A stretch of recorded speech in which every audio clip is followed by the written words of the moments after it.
When I sat down after we had our oh shit moment, I sat down and I looked at every single penny that we had spent on all of our accounts over a 12-month period. And what I started to see was how much we were paying in interest on our credit cards. And we were paying $10,000 a year.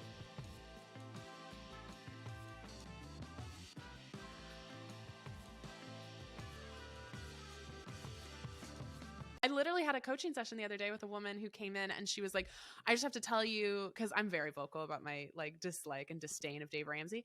And she talked about how she literally had a friend who was like such a follower of Dave Ramsey who had it drilled into her that debt is bad and that if you have a mortgage, it is bad, that they had a mortgage for a tiny little starter home that they were, that they could afford and were working to pay off. But because Dave Ramsey told them mortgages were bad, they sold that home, moved into basically like a trailer park to save up for a bigger house that they could buy outright with cash.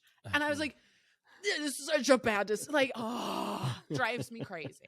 But speaking of Dave Ramsey, I think one of the things I was like, the segue to end all segues. I can retire now. Beautiful. Like, oh, this is scary. We try not to speak on Dave Ramsey. Side of the, I know. We don't talk about Bruno.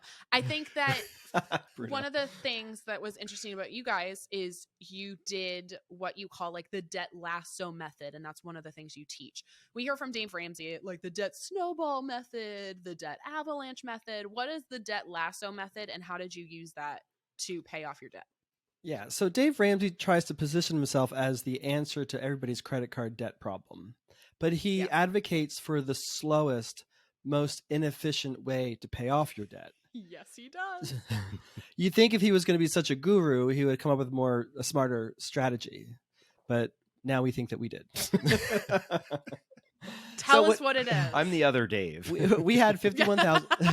I'm the other Dave. Oh, that's a good tag. We should do a commercial. I'm the other Dave. We had $51,000 in credit card debt, and we started to crunch the numbers and look at, okay, if we do the snowball method, it's going to take this long for us till we're debt free. And if we did the avalanche, it was going to take this long. And I think between the two of them, it was going to be like 6 to 8, somewhere between 4 and 6 years. 4 and 6 years. And we are, and by we, I mean me, we're very impatient people. When I hear the strategy of paying off $230,000 in credit card debt in 3 days, I'm like, sign me up. But so I wanted to come up with a strategy to pay it off as quickly as possible. And we just thought that 4 years, 6 years was going to be way too long. I don't know that we could stick with it that long, right? Yeah. The longest relationship we had before that was like our mom and dad, and we couldn't even leave that, right? So we did some number crunching, and David's like, there's one variable that's slowing this down, and that is our high credit card interest rates. And so we started to ask ourselves, is there a way to make this credit card interest rate go away? And we weren't that, educated on credit cards at that particular point in time. But so we started to do our research, and we found that there are zero interest rate credit card offers. And at that time, there were some that were the offers lasted for anywhere from 18 months, 18 to 21 months, I think. 20 months. I think the longest one we got was 21 some months. Ridiculous terms.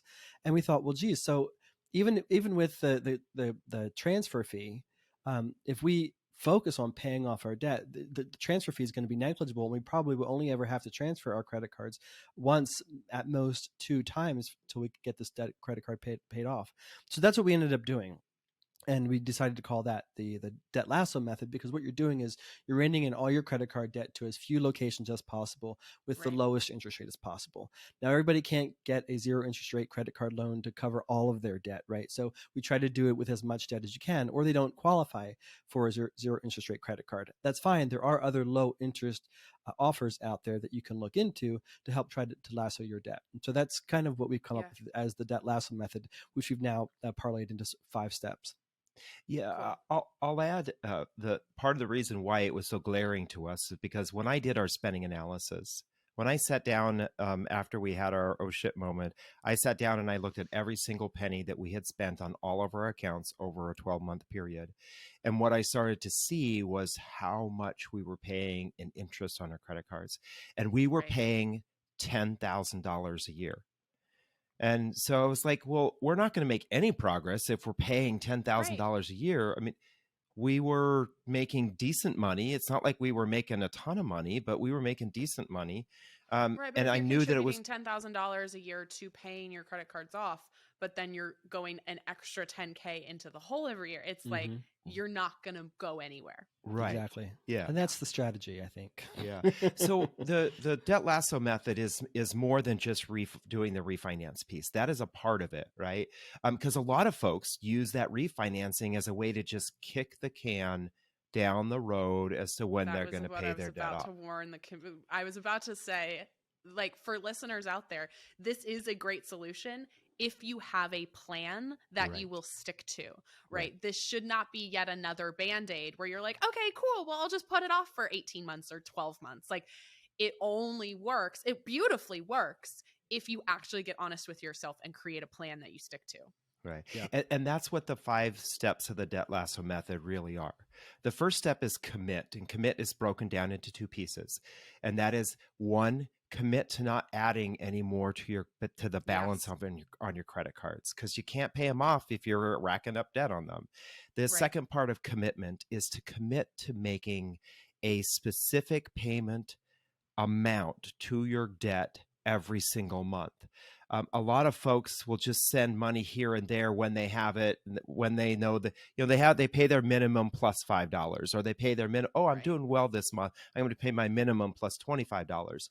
We recommend you make a commitment that every month you're going to send a specific amount. It becomes a bill. You pay it every single month. And then when you do have extra, say from a tax return or a bonus, or mom and dad give you money for your birthday, use that extra money when you can.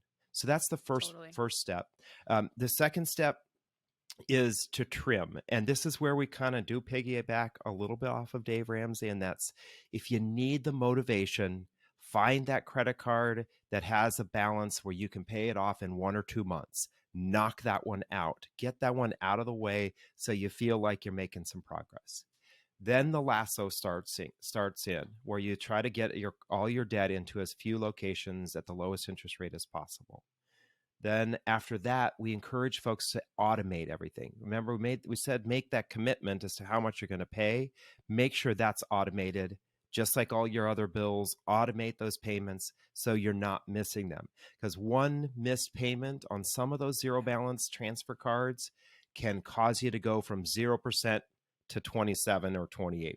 We don't want that happening. And then the last piece is just monitor it. Check in once a month to make sure everything is still working, right? You don't need to be looking at it every single day. Move that out of your worry zone and automate that part, and then just check on it once in a while. Yeah, we have an amazing episode. I think it's episode 11 about financial self-care. And we talk about like a money date once a month, right? Where you're sitting down a dedicated amount of time where you're sitting and looking at your money, as opposed to either obsessing over it or also never looking at it, right? Yeah, I think that's a beautiful method. And again, I can't emphasize enough, like, it works beautifully as long as you have a plan. If it's another, yeah, to your point about like kicking the can, right? If you're just prolonging the inevitable, this does not work, right? If you're just giving yourself a lifesaver for 12 months, and then that, the interest kicks in sometimes even more aggressively, this doesn't actually help you all that much. So please make sure, if you're going to do that method, that you have a plan and that you're doing everything possible to stay out of debt. Don't go into more debt while you're trying to pay off debt. Right. Exactly. When you transfer the balance off of one card to another card, don't go back to using that old card that has a zero balance now, right? Right. That doesn't make a whole lot Don't of sense. necessarily close it, but don't use it. Right. Don't rack up a bunch more debt. Yeah. Anything you would have changed in your debt payoff process, or things like you would not do again?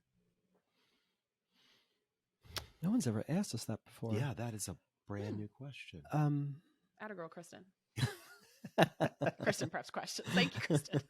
Yeah, I don't have a pithy response for that. I will say, kind of going back to what we were talking about, I think that the thinking that the getting to zero was the finish line, right? And that this isn't a race, this isn't a marathon, there isn't a finish line. This is becoming a lifestyle, I think would have helped us continue. We may have made some better financial progress in the year or two after than we could have made better progress. Yeah, I think in hindsight, I wish we wouldn't have beaten ourselves up so much about it. It's true. Yeah. That first, few months after we kind of had that aha moment was pretty tough. And, I think we felt some shame because, we should have known better having been in the industry. But now that we've been, doing personal finance for so many years, the system's really rigged for us to get into credit card debt and all kinds of debt, right? That's exactly how it's designed, right? We get sold these amazing perks for these credit card companies. Where do you think those perks, who's subsidizing those perks? Well, it's all of us who don't pay off our credit cards debt every month, right?